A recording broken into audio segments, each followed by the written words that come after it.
Nusivalim kamerą. Dabar galim papakuoti. Šiaip labai mėgstu daryti pakavimo video, bet jie tikrai labai užtrunka. Todėl šiandien pagalvojau, kad pakuosiu ir pakuodama papasakosiu kelis dalykus. Dabar pakuoju širdelę. Šita širdelė pas mane yra išgyvenus sidabro košmarą. Niekam nerekomenduoju taip elgtis su savo papuošalais kaip aš, bet aš turiu ir patikrinti jų kokybę. Aš niekada jo nenusiimu. Man papuošalas turi būti tas, kurio nereikia nusiimti. Labai graži, labai. Aš kai pakuoju, tai viską valau. Labai erzina tos dulkės visos.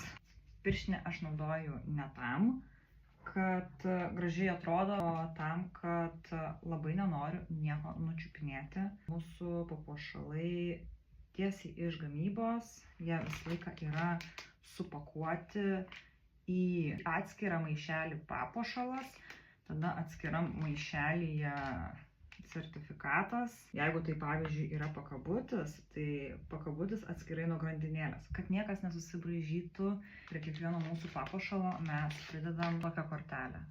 Čia yra mūsų papuošalų su moisanitu, būtent moisanito akmens, kuris yra įdėtas į papuošalą, kokybės kortelė.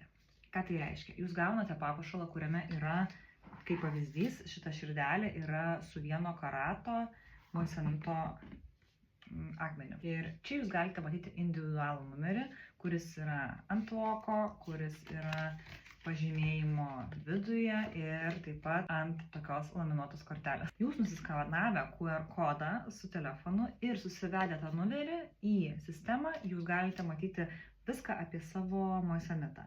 Tai yra švarumas, skaidrumas ir visi akmens dydžio parametrai. Tai yra vidinė mūsų tiekėjų sistema, kur mes sekame kokybę.